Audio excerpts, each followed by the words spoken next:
et du Fils et du Saint-Esprit. Amen. La paix de mon Père. Bonjour. Bienvenue à cette nouvelle journée de méditation où nous sommes mercredi de la première semaine du temps de l'Avent. Deux textes vont nous aider ce matin à continuer notre méditation. D'abord, la lecture du livre du prophète Isaïe au chapitre 25, les versets 6 à 10. Dans ce passage, les bénis de mon Père, le prophète va dire que le Seigneur préparera un festin et essuiera les larmes sur tous les visages.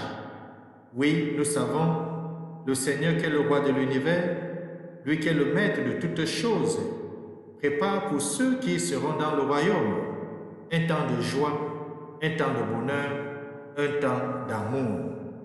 Et ensuite, nous allons lire l'évangile de Jésus-Christ selon saint Matthieu au chapitre 15, les versets 29 à 37, dans lequel on va voir comment Jésus guérit les infirmes et surtout, il multiplie les pains. Oui, le bien de mon Père, notre Seigneur, c'est un Dieu qui a des sentiments, c'est un Dieu de compassion et il agit en vertu de tout cela. Tournons nos sens à l'intérieur. Apprêtons les différents textes bibliques de ce matin à chacun et à chacune. Bienvenue.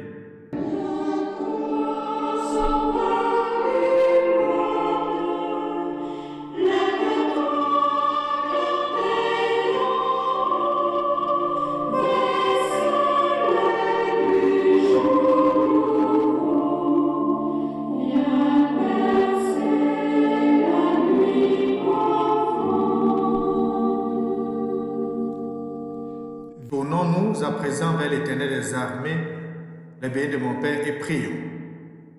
Arrête nos cœurs, Dieu très bon, par la puissance de ta grâce, pour qu'au jour où ton Fils viendra, il nous juge dignes de prendre place à sa table et de recevoir de sa main le pain du ciel. Nous t'avons prié par Jésus-Christ, ton Fils bien-aimé, lui qui vit et règne avec toi dans l'unité du Saint-Esprit, Dieu aujourd'hui, demain et pour des siècles et des siècles.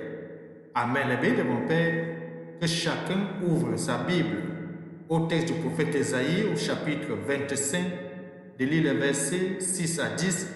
Ensuite, nous allons méditer ensemble l'évangile de Jésus-Christ selon saint Matthieu au chapitre 15, les versets 29 à 37. Bonne méditation.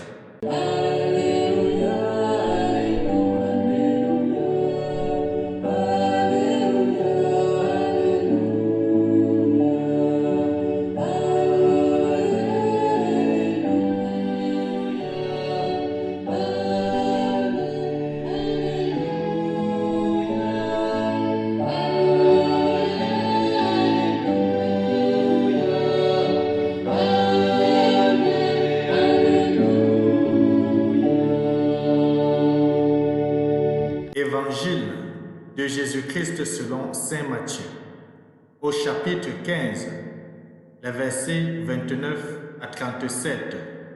En ce temps-là, Jésus arriva près de la mer de Galilée. Il gravit la montagne et là il s'assit. De grandes foules s'approchèrent de lui, avec des boiteux, des aveugles, des estropiés, des muets et beaucoup d'autres encore. On les déposa à ses pieds et il les guérit. Alors la foule était dans l'admiration, en voyant des muets qui parlaient, des estropiés rétablis, des boiteux qui marchaient, des aveugles qui voyaient, et ils rendirent gloire au Dieu d'Israël. Jésus appela ses disciples et leur dit, « Je suis saisi de compassion pour cette foule, car depuis 3 jours déjà ils restent auprès de moi et n'ont rien à manger. Je ne veux pas les renvoyer à jeûne. Ils pourraient défaillir en chemin. » Les disciples lui disent, « Où trouverons-nous dans un désert assez de pain pour rassasier une telle foule ?» Jésus leur demanda, « Combien de pain avez-vous » Ils dirent 7 et quelques petits poissons. Alors il ordonna à la foule de s'asseoir par terre. Il prit les 7 pains et les poissons, rendant grâce, il les rompit, et il les donna aux disciples, et les disciples aux foules. Tous mangèrent et furent rassasiés. On ramassa les morceaux qui restaient, cela faisait 7 corbeilles pleines. Acclamons la parole de Dieu. Louange à toi, Seigneur Jésus-Christ. Béni de mon Père, Jésus guérit les infirmes et multiplie les pains.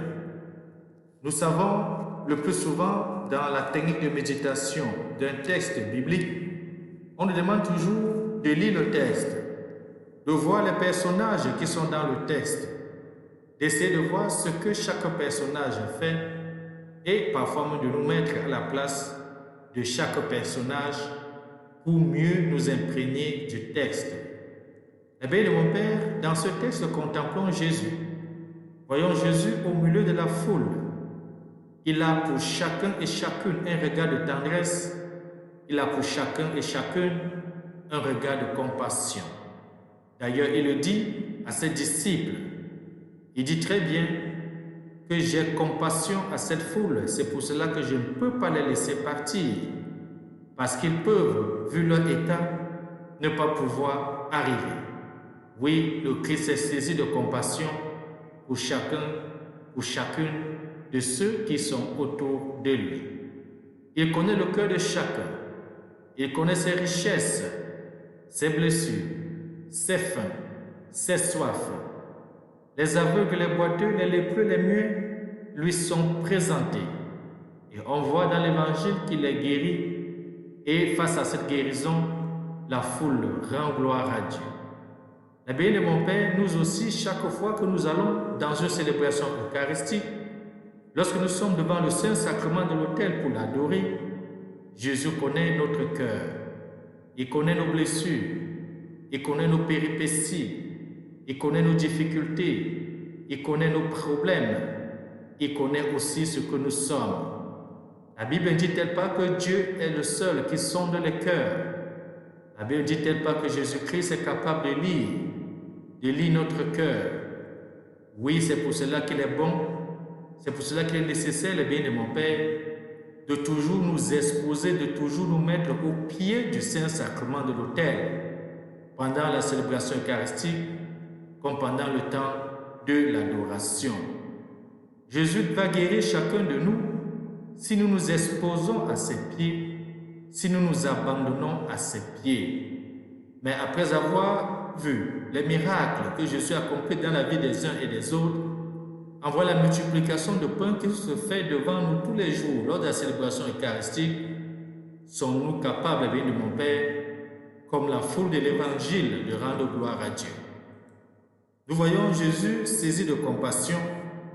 Il ne s'agit pas d'une compassion hautaine, c'est une compassion amicale. Ils me suivent, va dire Jésus-Christ. Ils m'écoutent. C'est donc, comme nous voyons, une compassion amicale. Oui, Jésus dit qu'il ne peut pas les laisser à leur faim. Jésus ne peut pas laisser chacun de nous, si nous sommes des véritables adorateurs du Christ dans notre faim, dans la situation que nous vivons, dans la situation que nous traversons. Ce n'est pas non plus une pitié vague et désincarnée que Jésus a à l'égard de la foule. C'est une pitié, c'est une compassion clairvoyante et efficace, puisqu'il va dire « Ils n'ont pas mangé depuis 3 jours et je veux leur rassasier. » L'impossible se réalise. Pour le Seigneur, il suffit de peu. L'Évangile nous parle de 7 pains et quelques petits poissons. Pour le Seigneur, il faut de peu pour accomplir des signes d'abondance. Modeste participation de l'homme, puisque c'est l'homme qui va apporter le pain et le poisson. La puissance aimante de Dieu accomplit le reste. N'est-ce pas là, le bien de mon Père, une expérience fréquente de notre vie? Le Seigneur demande tout simplement d'être disponible, de venir vers lui avec tout ce que nous avons, avec tout ce que nous sommes, avec tout ce que nous pouvons, avec nos forces, nos faiblesses, mais surtout le bien de mon Père, avec toute la foi, la toute confiance et l'abandon total à sa personne. Jésus, nous l'avons vu, a pris le pain. Il a rendu grâce. Il les a rompus et tous ont été rassasiés. Oui, le bien de mon Père, à chacun et à chacune de nos Eucharisties, Jésus continue de prendre le pain, de rendre grâce, de nous rassasier de son corps, véritable pain de vie éternelle. Savons-nous seulement que chaque jour rendre gloire à Dieu de ce qui nous invite à prendre place à sa table? Chaque fois que nous célébrons l'Eucharistie, c'est le Christ lui-même qui, au milieu de nous, célèbre pour nous, nous offre son corps et son sang pour chacun et pour chacune.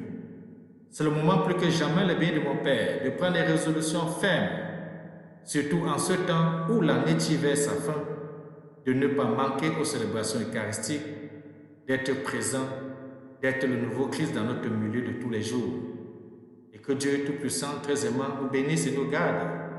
Lui qui est Père, Fils et Saint-Esprit. Amen. Bonne journée.